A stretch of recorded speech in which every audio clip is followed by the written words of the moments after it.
la alteración de la movilidad de la cadera va a provocar un aumento de presiones en las articulaciones alrededor. Es decir, si mi cadera no se mueve y se traba en un movimiento, ese movimiento se va a trasladar a la sínfisis pubiana, se va a trasladar a la articulación sacroilíaca y a la región lumbar.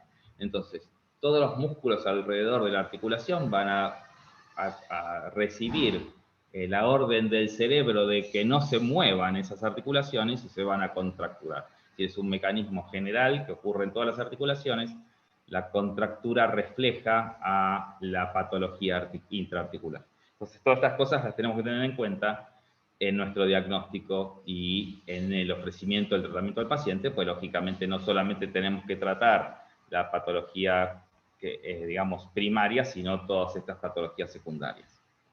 Bien, vamos entonces, pasamos al diagnóstico por imágenes. Acá, sí, es decir, lo más importante, o lo que primero que tenemos que hacer es pedirle radiografías y una ecografía, pues la radiografía nos va a dar un pantallazo muy claro de las lesiones óseas, digamos, de las alteraciones más que lesiones óseas, y la ecografía, toda la patología extraarticular, lógicamente, cuanto más experiencia tenga el operador, la ecografía más nos va a ayudar, pero al menos las inflamaciones groseras de los músculos periarticulares, la ecografía nos la va a determinar. En el frente lo que tienen que pedir es un frente de pelvis con apoyo, es decir, es muy importante que el paciente esté parado para ver diferencia de longitud de miembros, por ejemplo, para ver la altura del cartílago articular. Y el perfil de ambas caderas, habitualmente si uno pone solamente perfil, le van a hacer un perfil, una posición de Lauenstein, es lo más habitual, alcanza para hacer la determinación primaria, que los otros, lo que queremos ver con la radiografía, que es si el paciente tiene displasia, si tiene CAM o si tiene pincer, y sobre todo descartar la artrosis. ¿Por qué? Porque si un paciente en la radiografía tiene menos de 2 milímetros de espesor de cartílago articular, está contraindicada la artroscopía. Bien, entonces, un solo ángulo para no entorpecer el tiempo ni, digamos, no llenar de datos, pero este ángulo es muy importante saberlo porque si tiene menos de 20 grados contraindica la artroscopía también, es decir, aunque el paciente tuviera un CAM en estas circunstancias, es decir, si el ángulo es centro-borde, lo llamamos acá habitualmente en español, si el centro-borde está alterado de 20 grados o menos, es contraindicación formal de artroscopía. Al menos de artroscopía sola. Es decir, si uno hace una artroscopía y en el mismo acto hace una osteotomía periacetabular, bueno, es válido, pero la artroscopía sola va a generar más problemas que soluciones. Bueno, el CAM en una radiografía de cadera frente, para que vean el CAM, es esta protuberancia en la cabeza. Si ustedes observan con atención, ven que el borde lateral del cuello sigue esta dirección y que todo lo que está lateral de la línea que estoy dibujando con mi flecha es el CAM. Esto es uno de los perfiles específicos, se llama perfil de Dan. El perfil de Dan es cadera y rodilla en flexión y cadera en rotación externa. Acá ven también, yo veo una línea que me representa el borde original del cuello y todo esto sobra. Bien, seguramente a los que se han interesado por el tema han leído el ángulo alfa o en los informes de las resonancias van a leer que hay un ángulo alfa. El ángulo alfa es un ángulo que es a veces difícil de entender, pero espero poder transmitírselos con facilidad. Entonces, vamos a ver acá la esfera que dibujamos alrededor de la cabeza del fémur. Esto es un fémur normal y entonces el ángulo alfa es de 50 grados o menos, es decir, es 50 grados o más agudo que 50 grados. ¿Y eso qué significa? El ángulo alfa es una línea que corta por un lado el centro del cuello del fémur y por otro lado corta el lugar en donde la cabeza deja de ser esférica. Es decir, esta línea va del centro de la cabeza al punto en el que la cabeza deja de ser esférica. Entonces vamos acá a un CAM. La misma línea cervicocefálica, lógicamente, y el centro de la unión entre el centro y donde la cabeza deja de ser esférica es este punto. ¿Por qué? Porque acá hay una lesión CAM, es decir, hay un chichón en la cabeza. Entonces ese chichón empieza acá. Y ahí determina la pérdida de esfericidad de la cabeza. Por eso el ángulo este es más obtuso, es mayor de 50 grados y es un ángulo alfa positivo. Bien, sigamos. El otro dato que pueden encontrar en el informe es que el cuello tiene una pérdida de offset. ¿Qué quiere decir el offset? El offset es trazo una línea tangencial al borde del cuello, es decir, el borde anterior del cuello, en este caso una radiografía de perfil, y trazo una línea tangencial al punto más saliente de la cabeza. Entonces, tangencial al cuello, tangencial a la cabeza. Acá tiene que haber una distancia entre 9 a 10 milímetros. Si esa distancia es menor, se habla de pérdida del offset y es uno de los signos de la lesión CAM. Bien, vamos al pincer ahora, que es lo más común de ver en la radiografía de pincer. El pincer es mucho más complejo de ver. ¿Por qué? Porque si yo tengo una pequeña alteración de la rotación de la pelvis o de la basculación de la pelvis, ya no puedo creerle a lo que veo en la radiografía con respecto a los bordes de la ceja acetabular. Entonces, uno de los parámetros es que en el frente, para que yo le dé entidad a lo que estoy viendo del acetábulo, tengo que ver que haya entre 0 y hasta 2 centímetros de distancia entre el borde superior del pubis y el límite inferior del coxis. Es decir, más de 2 centímetros no puede haber. Y tampoco puede haber menos de 0. Es decir, tiene que estar entre 0 y 2 centímetros la distancia entre el coxis y el pubis. Bien, eso es en el frente. En el perfil se elige, más que los perfiles convencionales, un falso perfil o perfil quirúrgico, que es con el paciente acostado. Entonces, de esa manera yo puedo como evitar la rotación de la pelvis en el perfil. Bien, entonces vamos a empezar a ver lo que se ve del pincer, que es lo primero que vamos a ver que me va a hacer sospechar un pincer, es decir, de lo más leve a lo más grave vamos a hablar. Entonces, el pincer, como ustedes vieron antes, es que la ceja anterior del acetábulo está hipertrófica, va más hacia adelante de lo que debería ir. Entonces, ¿cómo yo me doy cuenta? Es en una radiografía simple, que veo una imagen en 2 dimensiones. Y bueno, ¿por qué? Porque lo que me debería pasar en una radiografía normal es que este borde que está en azul, que es la ceja anterior del acetábulo, esté más lateral que el borde que está en rojo, que es la ceja posterior. Y entonces se me forma este signo que se llama signo del 8 crossover, es decir, el borde posterior del acetábulo se pasa, el borde anterior, perdón, del acetábulo se pasa de lateral del borde posterior del acetábulo. Ahora, ¿cómo sé yo si esto es anterior o posterior? Si, como les decía, estoy viendo una imagen en 2 dimensiones. Bueno, porque siempre el borde anterior del acetábulo es más horizontal y el borde posterior es más vertical. Entonces, si yo reconozco el vertical, que es el posterior, y el más horizontal, que es el anterior, está por fuera del posterior, bueno, tengo un pincer. Es decir, es la forma de verlo y de reconocerlo. Ahora, pueden aparecer otras imágenes. Las otras imágenes que se suman al signo del 8 son la aparición de la espina ciática, es decir, nomenclatura castellana o nomenclatura latina, la llamamos espina ciática, los americanos y nomenclatura inglesa lo llaman isquiática, es decir, la mayoría de los trabajos lo van a leer como isquiática, pero en anatomía la estudiamos como espina ciática, es decir, la que separa la escapula ciática mayor de la escapula ciática menor en la pelvis. Entonces, si yo veo en una radiografía de pelvis de frente la espina ciática, es porque el acetábulo está retroverso. Es decir, ese ilíaco está retroverso, está en una posición posterior. Es decir, supónganse que estas son las alas ilíacas en buena posición.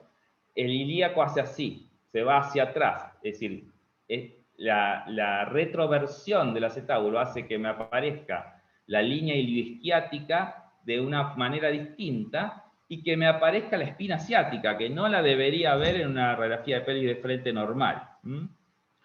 Entonces, si yo veo la espina ciática, estoy pensando en que tengo un acetábulo retroverso.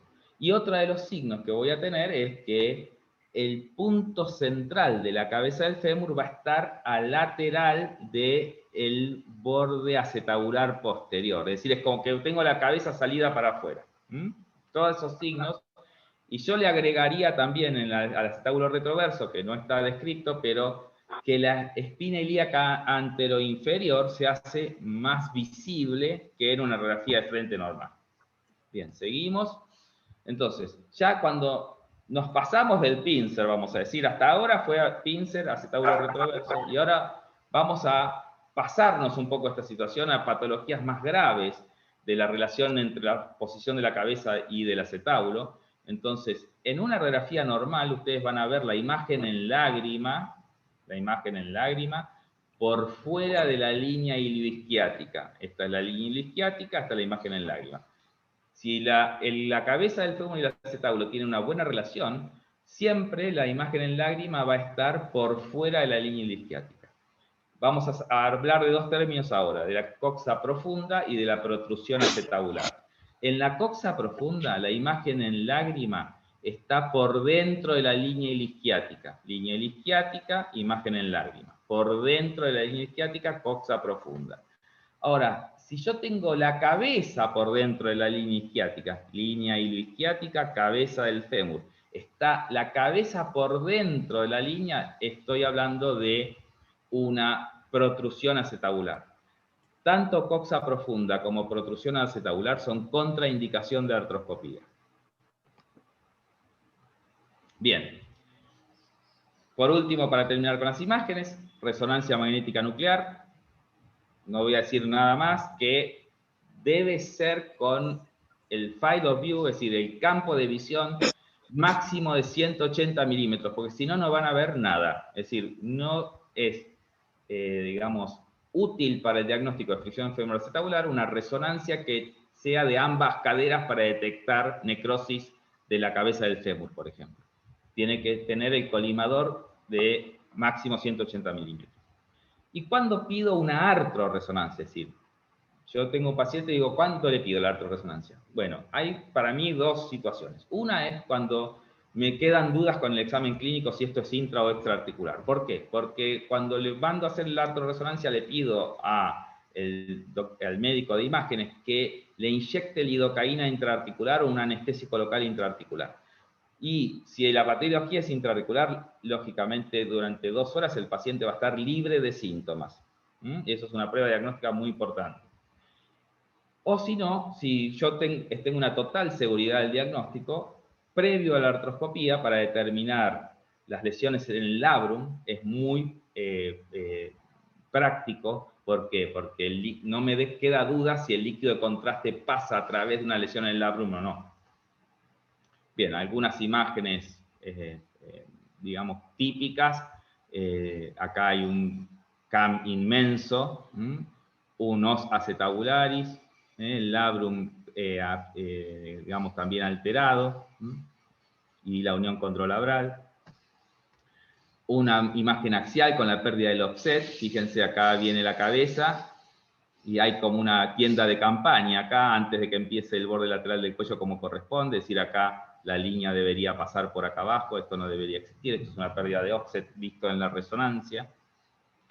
Pero bueno, esto también es para otra charla, digamos, las imágenes de resonancia de fricción femoroacetabular, pero bueno, un poco muestro lo más básico. Y también la tomografía axial computada, se la tengo que pedir a todo el mundo. Bueno, acá le puse yo la dosis de rayos que recibimos en un año, es decir, los rayos X que penetran la atmósfera y nos impactan, es exactamente igual a esto, 0.4 milisieverts. Lo mismo es una sola tomografía computada. Entonces, tenemos que tener mucha precaución en el pedido de estas tomografías, sobre todo por ahí pacientes que vienen y que se hicieron una tomografía de esto, del otro, o de la misma cadera anteriormente, y bueno, no, yo quiero también tener en el arsenal de mis imágenes una tomografía computada. Bueno, mucho cuidado. La tomografía computada yo considero que es indispensable cuando la patología es un pincer, porque lógicamente es mucho más fácil de ver el borde acetabular en 3 dimensiones que en una radiografía. Entonces, tienen que pedir la tomografía computada multi-slice en 3 dimensiones. Bien, entonces, terminamos con el diagnóstico. Lo que quiero que se lleven de esta parte de la charla es los cambios en las imágenes son frecuentemente encontrados en población asintomática, así que mucho cuidado con diagnosticarlo con una radiografía sin revisar al paciente. Descartar las causas de dolor referido extraarticular, esto es lo básico de esta presentación. Descartar las patologías articulares asociadas a inestabilidad, porque pueden generarle un problema en lugar de una solución con la artroscopía. Y la atención a los síntomas extraarticulares por la limitación de la movilidad que causa la fricción, es decir, por un lado, no equivocarse, no pensar que todo es extraarticular porque hay síntomas extraarticulares, ni tampoco dejar de tratarlos porque yo veo la patología articular y no trato lo extraarticular. Esto, lógicamente, hay que tratarlo también. Bueno, vamos entonces al tratamiento. El tratamiento médico está destinado a que no se rocen las estructuras. A ver, yo tengo dos huesos, el fémur y el acetábulo, que se chocan. ¿Cómo puedo hacer para evitar que se choquen? Bueno, uno es limitando la actividad del paciente. Es decir, si el paciente hace una actividad que exige el choque fémur-acetabular, tengo que explicarle que eso va a mantener la situación de dolor. Y, lógicamente, se charlará con el paciente cuáles son sus expectativas y sus prioridades. En la kinesiología, ¿qué buscamos? Bueno, ejercicios de los estabilizadores pelvianos que lleven a bascular la pelvis hacia adelante y hacia arriba, como para que se alejen los puntos de contacto. Es decir, ejercicios como el control pelviano, la elongación del psoas ilíaco, que lo que me ayudan es que el paciente tenga que hacer un rango de flexión más extenso para llegar a que se rocen las estructuras. Pero lo que tenemos que informarle al kinesiólogo es, esto es una fricción fémur-acetabular, no provoquen movimientos de recuperación del rango de movilidad máximo, porque vamos a estar empeorando la situación. Es decir, si yo tengo un choque entre dos huesos y los hago chocar más, lógicamente voy a provocar más dolor. Es decir, tenemos que evitar digamos, la recuperación del rango máximo de movilidad de esa cadera. Parece contraproducente, pero en esta patología es así. Tenemos que buscar métodos de elongación de los diferentes grupos musculares sin provocar el roce. Y otra de las cosas del tratamiento médico es corrección de la longitud de miembros, porque eso lógicamente trae aparejado un cambio en la relación entre la cabeza y el acetábulo. De la cirugía les hablo solamente de las indicaciones. Esto es como, bueno, antes les mostré otra foto, así que no vamos acá. Durante la artroscopía se hace un control radioscópico de lo que estamos haciendo con la artroscopía de la resección del CAM. Entonces ustedes de vez en cuando miran en diferentes grados de rotación si la forma de cuello que están obteniendo es la adecuada. Pero en cuanto a las indicaciones, como hablábamos antes, no indicar artroscopía en pacientes asintomáticos, aunque ustedes encuentren las imágenes positivas, sobre todo en pacientes jóvenes, darles consejos de controles periódicos y generarles pautas de alarma del inicio de dolor en estas circunstancias de flexión. Muy importante un test de inyección de lidocaína positivo. Lógicamente, si yo tengo un paciente con muchos síntomas, se hace la anestesia intraarticular y se le pasan los síntomas por 2 horas y después vuelven, es muy difícil de pensar que el problema está en otro lado. Y como hablamos antes, el tratamiento de las patologías asociadas, que pueden tener o no relación con esta circunstancia de fricción. 2 palabras de los resultados. Los resultados del tratamiento de los pacientes seleccionados es excelente y hay factores que entorpecen los resultados, estadísticamente significativos, que el paciente tenga más de 50 años y que sea obeso entorpece el porcentaje de posibilidades de éxito dentro de un abanico de factores, pero digamos, cuidado con este tipo de pacientes. Y bueno, esta es una radiografía intraoperatoria de la resección. Si ustedes vienen acá, se puede ver dónde estaba el CAM, estaba así, acá empezaba, digamos, y la resección lograda con la artroscopía. Pero Como conclusiones de la charla, digo que, bueno, esta es una patología de reciente descripción, necesitamos hacer un diagnóstico adecuado para que lleguemos a un buen resultado. 100% de prioridad a los pacientes jóvenes en esta patología, es decir, la aparición de la patología y del tratamiento cubrió un hueco que existía entre las patologías de la niñez, de la cadera y el reemplazo articular. En el medio había un abanico de patologías que no eran tratadas y se le decía al paciente, bueno, haga kinesiología, trate de sacarse el dolor con antiinflamatorios hasta que le podamos hacer el reemplazo por la edad. Bueno, este método viene a cubrir ese defecto de alguna manera. Y acá dice cirugía preventiva de la artrosis, hay un signo de pregunta por las dudas que tengan como yo acá las pantallas que no lo ven a toda la diapositiva. ¿Es preventiva la artrosis? Todo hace pensar que sí, pero no pasaron la cantidad de años suficientes como para demostrarlo. Y como médicos, lógicamente, conocer las contraindicaciones formales del método. Lógicamente, si tiene una anquilosis, si no se puede, si el paciente tiene una artrofibrosis, si no se puede separar la cabeza del fémur y el acéfalo, o diferentes circunstancias como la displasia que hablamos contraindican formalmente la indicación. Estas contraindicaciones las tenemos que saber y bueno, son múltiples, da también para una charla de complicaciones y contraindicaciones, pero digamos, lo tiro como dato para finalizar la charla. Y bueno, como decía Abraham Maslow, si tu única herramienta es un martillo, tiendes a tratar cada problema como si fuera un clavo. Lógicamente no tenemos que caer en esta situación, saber diagnosticar y saber tratar o derivar al paciente a quien pueda tratarlo correctamente. Bueno, acá se termina la charla, dejo de compartir la pantalla y seguimos a ver si podemos hacer algo más. Bueno, gracias Enrique. Evidentemente es un mundo nuevo y son muchos los conceptos que hay que aprender.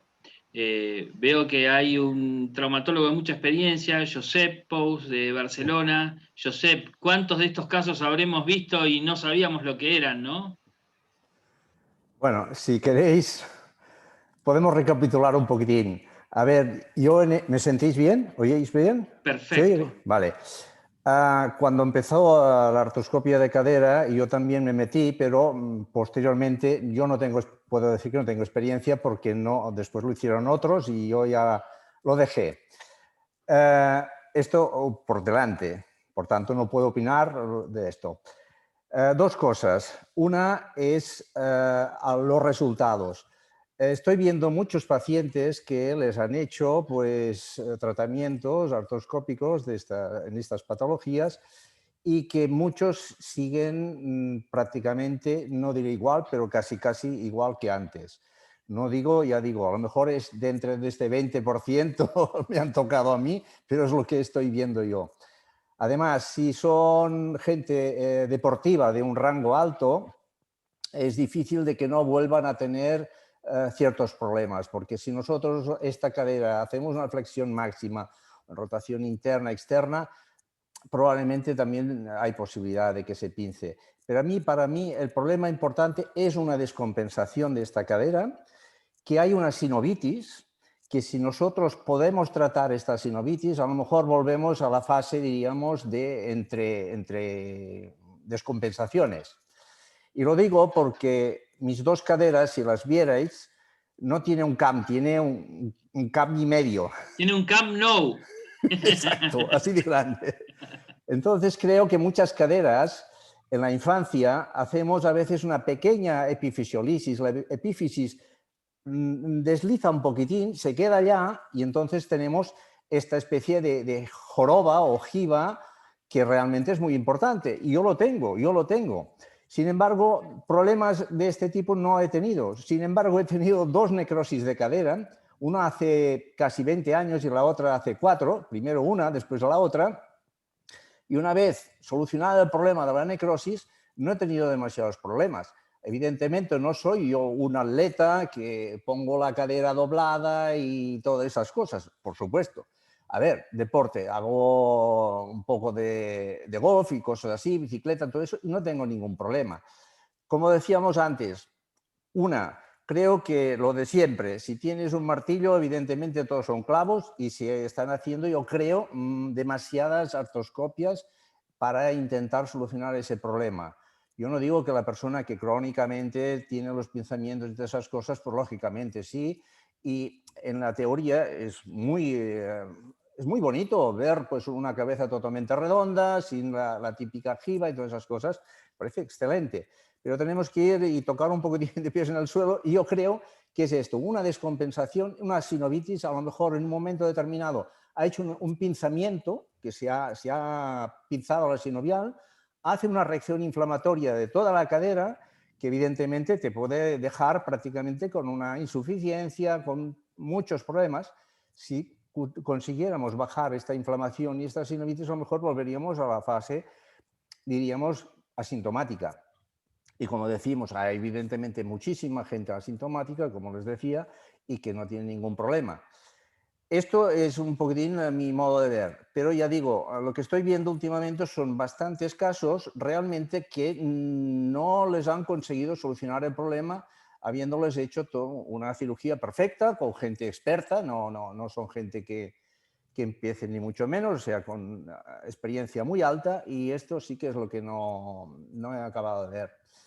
Y si queréis saber lo que estoy haciendo en casos así, pues ya sé que ahora me diréis que ahora solo estoy con el láser, pero con el láser intraarticular sí que hemos conseguido bajar mucho la sinovitis y al reducir tanto la sinovial, lógicamente han mejorado mucho. Ha tardado después la recuperación y, como decía muy bien, pues lógicamente, sobre todo decir al fisio que no haga fuerza para ganar toda la movilidad y todo eso, porque va a hacer otro pinzamiento, aunque, ya digo, en teoría esté la cabeza perfecta. No sé, yo pongo aquí encima de la mesa estas posibilidades. Muy claro, José. Y a ver, Enrique, yo te preguntaría, los pacientes que te llegan derivados con diagnóstico de síndrome femoroacetabular, ¿cuántos realmente lo tienen? De los que realmente lo tienen, ¿cuántos terminan en cirugía? Y de los que terminan en cirugía, ¿cuántos andan bien y cuántos andan mal? Bien, bueno, un poco, primero voy a tomar las palabras de Joseph como para dar la visión o el concepto que tenemos los que hacemos el tratamiento artroscópico. Digamos, lo que protegemos es el cartílago articular. Lamentablemente, digamos, lo que en nuestra experiencia y en la experiencia mundial, digamos, más allá digamos, de la presencia de una sinovitis y un cuadro doloroso por inflamación sinovial, la fricción genera dolor cuando la capacidad del cartílago para absorber el impacto está comprometida. Es decir, empieza a doler cuando una estructura que no es el cartílago, porque como todos sabemos el cartílago es libre de, digamos, terminales neuronales, por lo tanto no lo vamos a sentir.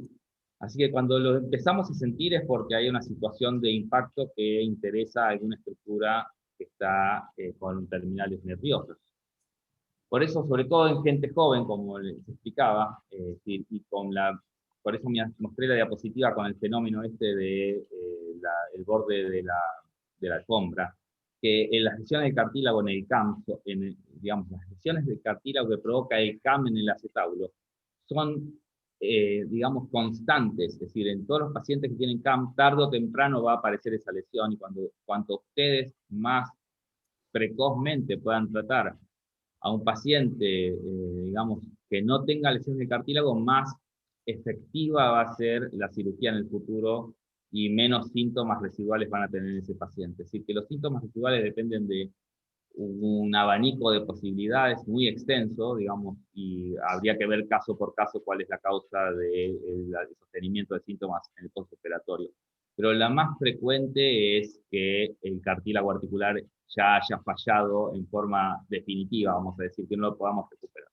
Bien, en cuanto a la cantidad de derivaciones, sí, las derivaciones, habitualmente uno puede tener dos tipos de derivaciones. La derivación de un médico que no se dedica a hacer patología de cadera y entonces puede uno ver un diagnóstico diferente después de un examen clínico exhaustivo y de revisar las imágenes.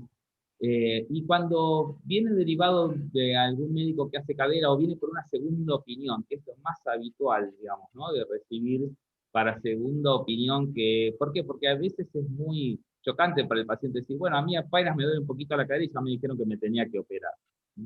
Entonces, la mayoría de lo que yo estoy viendo en el consultorio ahora, de segunda opinión, es de cirujanos que indican la cirugía en forma directa, sin que el paciente haga ningún tipo de tratamiento previo y, digamos, solamente dejándose llevar por las imágenes. Y eso, en mi opinión, es un error muy grave porque, como mostrábamos antes y como decía el doctor Joseph, es decir, acá hay un alto porcentaje de la población con cambios que no tiene síntomas nunca. El problema es que uno se queda con la idea de pensar, bueno, pero si este paciente ve, estoy viendo un chico de 17 años, por ejemplo, que tiene imágenes radiológicas o imagenológicas de resonancia, tomografía positivas de roce, y tiene un cuadro clínico positivo de roce, pero el paciente tiene un dolor que no le limita sus actividades. En esos pacientes, el consejo es el control y las pautas de alarma, como nombré en la charla. Es decir, es importantísimo que no se pierda de vista, porque esto es un cuadro que le va a empezar a dar síntomas intensos cuando el cartílago esté perdido. Entonces, hay que poner las cosas en la balanza. No hay que sobreindicar, pero tampoco dejárselo indicar al que se va a, Ahora, digamos, beneficiar con el método. Esos pacientes que realmente tienen el síndrome de fricción, ¿cuántos terminan en cirugía? Bueno, eso depende de la línea de tiempo también, porque probablemente mejoren un tiempo y después recaigan, o mejoren, digamos, definitivamente si cambian su nivel de actividad.